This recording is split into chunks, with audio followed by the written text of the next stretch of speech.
properly. Mula January hanggang May 2025, sa gitna ng kampanya, 21 na opisyal at empleyado ng City Hall nag-cash advance ng 2.1 billion pesos. January, Enero, Pebrero, Marso, Abril, Mayo, 5 buwan. Ano ang panahon na ito? Panahon ng ginamit sa kasama program, job order o JO at iba pang election-related services. Kumapit pa kayo. In just one day,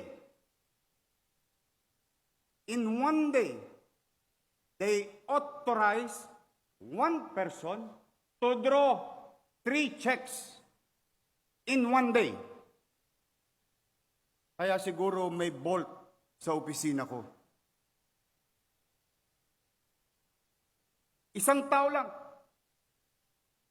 Isang araw lang. May 9, 3 days before election, pinag-cash advance ng 132 million pesos. Ayan po siya. Pogi.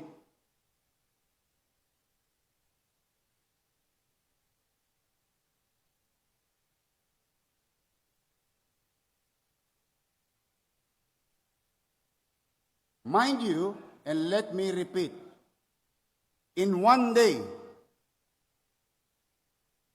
132 million pesos. Ang pangalan po niya, Jonathan Garso.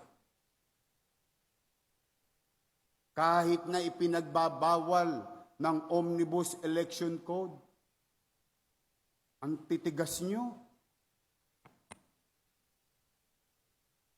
ang lupit nyo, para kayong alkohol, wala kayong patawad sa mikrobyo.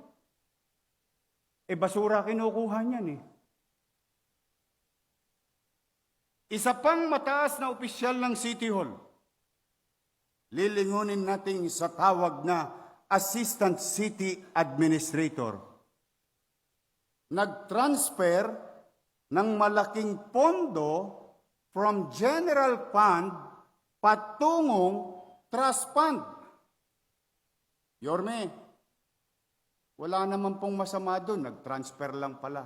Anong ibig kong sabihin? Gumastos ng 683 million sa trust fund at bawat hindi tama, hindi otorisado. Nung mabubuking na, inutusan mag-transfer from general fund upang ibalik sa trust fund. Ang pera, 683 million pesos. Ayan po siya.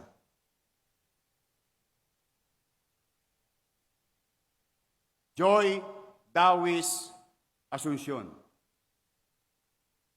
Anong buwan? January to March. Nang walang authority.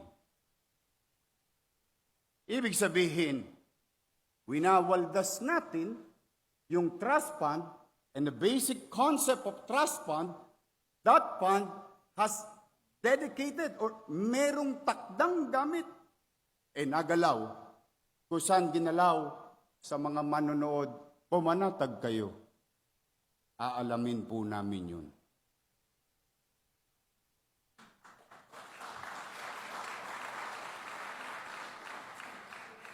Sa kasagsagan ng eleksyon, isang empleyado ng City Hall, ang pangalan Fernan Bermejo.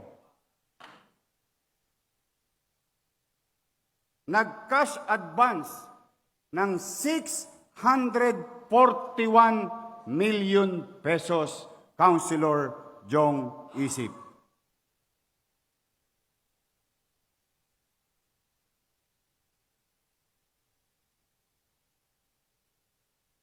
Kasi baka nagtataka kayo, bakit walang pambayad sa 10.2 billion? Service render, product received, product use, and so on and so forth. Nasaan ang pera? Unti-unti ko nang ipinamumulat sa inyo kung nasaan ang cash. Ayan po siya. Kung kanina, si Joy Dawis, first honor. Ito po, magna cum laude.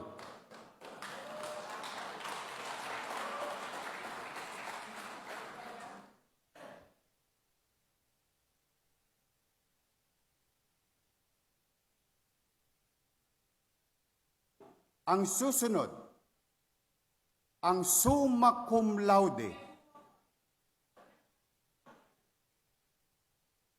Attorney Marlon Lacson. Amounting to 1.1 billion pesos.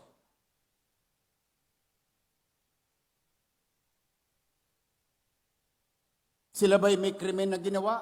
Hindi ko po alam. Ano bang ginawa nila sa pera? Hindi ko pa po alam.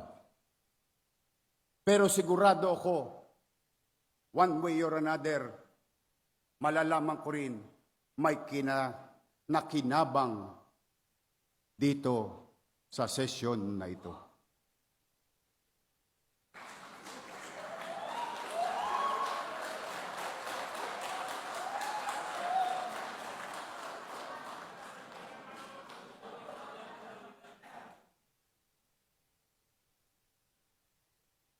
Before I continue, on a personal note,